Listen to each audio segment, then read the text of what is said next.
And this is Bandit. You'll just be chatting. This is Ben. Hey everyone, I'm back.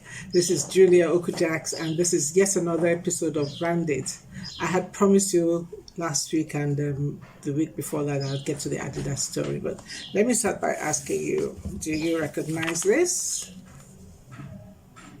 Okay. How about this? You do? Okay. We're going to get to this in another episode, but now you know that both of them are authentic Adidas logos, but that is a different story, and we'll get to that, Now, every great story has a beginning. Every brand story has a beginning. Every brand has a beginning. And I just got off a conversation where someone kind of thought that branding means packaging, being more what you're not. And that's not what branding is about. Branding is actually accentuating who you are, the things that make you different, the things that make you who you are, truly unique, marvelous, wonderful, whatever you value. That's what branding does, to differentiate you from the other person. After all, we're all human beings. Some of us are tall human beings, some of us are shorter human beings, some of us are light-skinned, some of us are dark, and some of us are nice all the time, some of us are nice and nasty, some of us are just plain nasty, So that's just to put that to rest, So let's get to the Adidas story, and I'm not even going to pretend that I'm going to tell you this off head. No, the story is long and it's also very interesting. So I'm going to read bits and pieces from you. So if I look down, it's not because I'm looking away from you. I'm reading. Okay, so the Adidas story started in a small town in Bavaria, Germany. Now, after starting in his mother's wash kitchen, Adi Dassler registered Gebruder Dassler Shoe Fabric in 1924. Now, I know you guys know that by now that part of my brand is that I probably murder some names. So please, German speakers, feel free to call me and tell me how to pronounce that. And his Adi Dassler started that Gebruder, yes, and embarks on his mission to provide athletes with the best possible equipment. Now, the name Adidas itself, this is the interesting part. Remember that? Remember this? This was the first one. Yeah. This one, Adidas. Okay. Now, that name is an abbreviation of the name of the founder. He was called Adolf, Adi, and Dassler. So it was a combination of his name. So, we had talked about your name, making your name, in the naming ceremony. Yeah. So we talked about that, and you have to put some weight behind it, and they put some weight behind it. And the Dassler family began manufacturing shoes after the First World War. Now, in 1924, Rudolf Dassler, and that's Adi Dassler's brother, he joined the business, and the Gebruder Dassler Shoe Fabric actually means the Dassler brothers' shoe factory. Now, their lives got interrupted sometime in the 1930s with the rise of Adolf Hitler, and both brothers were conscripted into the reigning party at the time, which was the Nazi Party. And in 1940, I'm sure in every war there's what do they call them? Conscription. I was going to say subscription, but it's not subscription, it's conscription. So Adi received notice of his conscription into the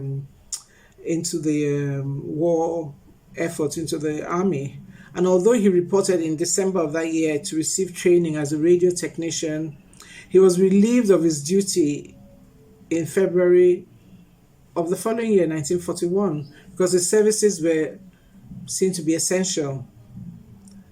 Now, on August 1949, so there was this interval of the war and everything that happened during the war and all that nastiness.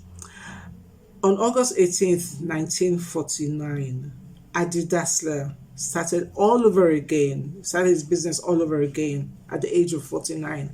So, hey, guys out there who think that you're too old to start, you're never too old to start. There'll be disruptions in life, the pandemic isn't the only disruption we will ever experience in life. So there will be disruptions. There'll be things that will make you feel, oh man, do I need to do this again? But yeah, keep on. Adidas did. So he did start again at the age of 49, and he registered the Adidas. I can't pronounce this one, so I'm not even going to try. But it sounds like sports shoe fabric. And he set out to work with 47 employees in a small town. And in that same year, he registered the shoe that included the registration of the soon to be famous Adidas Three Stripes. This one, Adidas Three Stripes. There's a story behind that as well. So from humble beginnings in his mother's kitchen, he now has this big brand. Now, let me tell you some more, because I said we'll spill some tea this time, A few years later, Adolf and Rudolf Dassler had a quarrel. And it led to the brothers separating their company. And guess what happened? Can you guess? Now you have Adidas, and guess what the other company became? Puma. Yes, Puma. So when you're buying Puma or you're buying Adidas, you're buying from the same family. I mean, can you believe it? Until I did this research, I didn't know. Did you know? I didn't know. So that's what happened. And there kind of some controversy about why did they quarrel? Why did they split up? And they said, well, there was a feud, and some people say allegedly there was a strife between their respective wives who did not get along very well, but yes, were forced to live in the same villa. And then there is also allegedly Rudolph's increasing suspicion that his brother Adi was behind his conscription. Why do I keep saying subscription? Conscription into the army. And he was also imprisoned for a short time by the Allies. Now, you can tell why Adi would have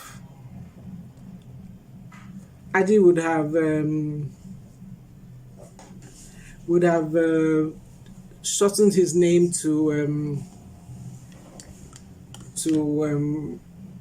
from Adolf to Adi.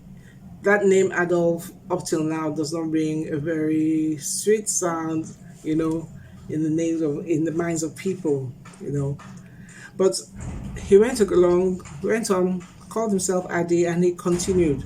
Now he didn't just continue to do the basics.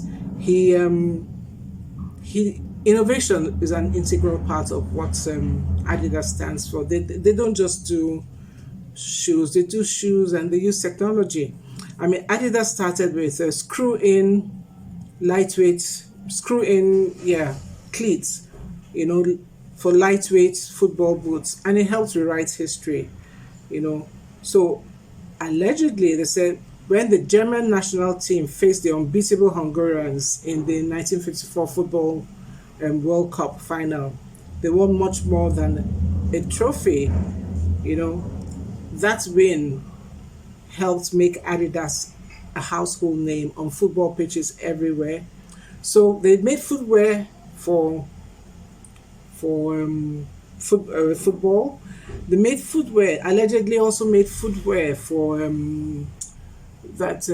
Jesse, what's his name? Yeah, Jesse. What's his name? Jesse, the guy who won the black man who won the. Forgive me, my memory serves me poorly sometimes. Yes, yeah, but the guy who did the long jump, yeah, there was a first black guy who won the gold in the Olympics in Germany that year, and apparently they said he was gifted a pair of shoes. So Adidas is a part of our history, is a part of sports history, is a part of even popular culture, music, and so on. We wear Adidas. We do. This is how a brand grows from being a little small thing that somebody started, in his mother's kitchen, just like many of us started our businesses, in kitchens or spaces that our families allowed us to use. And then it became something big. So there was something called Focus. And it was also very, very committed to innovation. And then the name thing, yes, he called his name. What if he had called it Adolf Dassler Company? It would have given a different connotation. But he was sensitive to it even at that time, so he just called it by the way the shortened form of the name, Adidas. And then, hey, we're all wearing Adidas now, and we don't know where it came from. Now, we would like to help you tell your brand story. We know that you too become a brand that people will want to use, wear, deploy in whichever form, So we can help you do your brand story. If you are interested in us doing your brand story, send us a DM on social media, Instagram or Facebook at Julia Jacks Consulting, and we'll set up a meeting and tell you how we can do it. And for this month only, I know the month is ending this week. Next week, right? Next week, yeah. Okay, so the first 2 people who send us a DM at Julia Jacks Consulting, we will do your brand audit with you free of charge. The first, should we make it women? Since it's international. Yeah, I'd like to make it women, but what would the world be without men? So we'll just leave it open like that. So it could be a personal brand, it could be a corporate brand, but we'll do that, and we'll walk you through the process. Normally we give it to you and you handle it, but we'll walk you through the process, and that's one thing we'll do. Join us next week. What are we going to talk about? We're going to move on from the name. We've stayed with the name for a bit. We're going to move on from the name, and we'll start talking about other brand identifiers like this, the logo, and the brand values, brand personality, and how to put together your brand story. So it's been a joy spending this time this Sunday with you. Please send us your feedback, things you'd like us to talk about, and we'll certainly do that. Take care, and see you next week. Bye-bye.